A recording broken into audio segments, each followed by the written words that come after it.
அனைத்துலக சினிமா ரசிகர்களுக்கு சினிமா கொட்டகையின் அன்பான வணக்கம். 1938ஆம் ஆண்டு வெளிவந்த அனைத்து படங்களையும் வரிசையாக பார்த்து வருவதில் இப்போது நாம் காண இருக்கும் திரைப்படம் விஷ்ணு லீலா என்ற படமாகும்.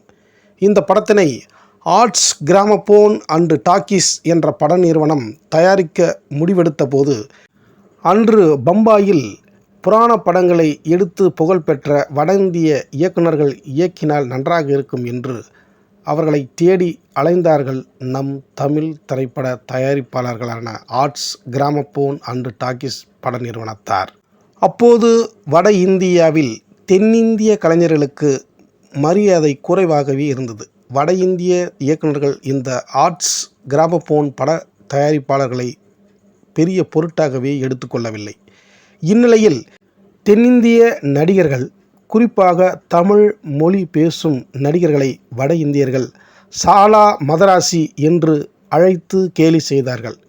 குறிப்பாக தமிழக மேடை கலைஞர், திரைப்பட நடிகர் ஒருவரை சாலா மதராசி என்று அழைத்து கிண்டல் செய்ததை பார்த்த ஒரு தமிழக குஸ்தி கலைஞர், விளையாட்டு வீரர் அந்த கேலி செய்த மும்பை வாசிக்கு, அதாவது பம்பாய்க்காரர்களுக்கு தன் பாணியில் பதில் கொடுத்தார். அதாவது குஸ்தி வீரரின் பதில் எப்படி இருக்கும் என்று யோசியுங்கள். பிறகு உக்கிரமான குரலில், இனி பம்பாய் ஸ்டுடியோக்காரர்கள் சாலா மதராசி என்று எந்த ஒரு தமிழனையும் பார்த்து சொல்லக்கூடாது என்று கர்ஜித்தார். அன்றோடு சென்னை வாசிகளை கேலி செய்வது என்பது அடியோடு நின்று போனது. அதன் பின்பு தமிழக கலைஞர்களுக்கு பம்பாயில் உரிய மரியாதை கிடைத்தது. அன்று அந்த தமிழ் கலைஞருக்கு நேர்ந்த அவமானத்தை போக்கி மரியாதை கிடைக்கச் செய்த மனிதர் வேறு யாருமல்ல, ராஜா சாண்டோ என்ற இயக்குனர், நடிகர், தயாரிப்பாளர் என்று பன்முக திறமையை தமிழ் சினிமாவிற்கு கொண்டு வந்து ஆதிக்கம் செய்தவர் ஆவார். இவர் தமிழ் சினிமாவின் மௌன படங்களில் பணிபுரிந்து தொழிலை திறம்பட கற்று புராண படங்கள் எடுப்பதை அறவே வெறுத்தவர். சமூக படங்களில் அவரின் ஆர்வம் அதிகமானது. அப்படி அவர் எடுத்த சந்திரகாந்தா திரைப்படத்தினை நமது சினிமா கொட்டகையில் பார்த்திருக்கிறோம்.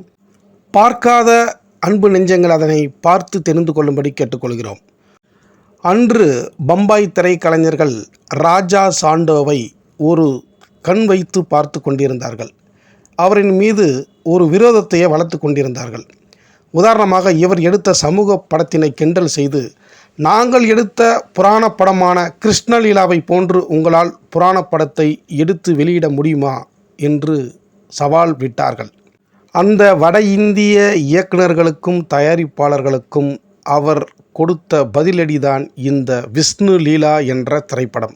வட இந்தியர்கள் எடுத்திருந்த கிருஷ்ணலீலா திரைப்படத்தினையே விஷ்ணு லீலா என்று புதிய தலைப்பை வைத்து பாடல்களை குறைத்து விறுவிறுப்பை அதிகமாக்கி, காதல் காட்சிகளை அதிகமாக்கி, சண்டை காட்சிகளையும் படத்தில் புகுத்தி இந்த விஷ்ணு லீலா திரைப்படத்தினை எடுத்து வெளியிட்டார் ராஜா சாண்டோ அவர்கள். வட இந்தியர்கள் இந்த படத்தினை பார்த்து வியந்து போனார்கள். காரணம், இப்படத்தில் இளம் வயது கிருஷ்ணனின் காட்சிகளை குறைத்து வயதுக்கு வந்த கிருஷ்ணனின் காதல் காட்சிகள் மற்றும் சாகச காட்சிகள் போன்றவற்றை அதிகமாக படம் பிடித்து இப்படத்தில் இணைத்து அனைவரையும் வியக்க வைத்தார். இந்த விஷ்ணு லீலா திரைப்படத்தினை 19,000 அடியில் எடுத்து 29/7/1938 அன்று வெளியிட்டு மாபெரும் வெற்றி பெற வைத்தார் ராஜா சாண்டோ அவர்கள். குறிப்பாக வட இந்தியர்கள் அதிகம் விரும்பி பார்த்த கிருஷ்ண பக்தி படம் இந்த விஷ்ணு லீலா திரைப்படம்தான். இந்த படத்தை இயக்கி முக்கிய கதாபாத்திரத்தில் நடித்திருந்தார் ராஜா சாண்டோ அவர்கள். அவருடன் நடித்த நடிகர்கள் செருகளத்தூர் சாமா, எம்.கே. ஜெயராமன், நந்தாராம், எம்.எஸ். தேவசேனா, லீலா, டி.வி. லட்சுமி, டி.எஸ். ஜெயா ஆகியோர் நடித்த இப்படத்திற்கு இசையை டி.கே. ஜெயராமன் அவர்கள் சிறப்பாக செய்திருக்கிறார். பாடல்களை லட்சுமணதாஸ் எழுதியிருக்கிறார். தமிழ் கலைஞர்களுக்கு இந்தியாவெங்கும் மரியாதையை பெற்று தந்த படமாகவும், வட இந்தியர்களுக்கு சவால் விட்டு வெற்றி பெற்ற படமாகவும் இந்த விஷ்ணு லீலா திகழ்வதில் நமக்கு பெருமையே. இதுவரை இந்த விஷ்ணு லீலா திரைப்படத்தினை சினிமா கொட்டகைக்கு வந்து பார்த்த அனைத்து அன்பு நெஞ்சங்களுக்கும் என் நெஞ்சார்ந்த நன்றியை தெரிவித்துக் கொண்டு, இனி இதே 1938ஆம் ஆண்டு வெளிவந்த மற்ற அனைத்து படங்களையும் அடுத்தடுத்த வீடியோவில் தொடர்ந்து பார்ப்போம். நீங்களும் அனைத்து படங்களையும் பார்த்து தங்களின் கருத்துக்களை வழங்க வேண்டும் என்று அன்போடு வேண்டி கேட்டுக்கொள்கிறேன். நன்றி, வணக்கம்.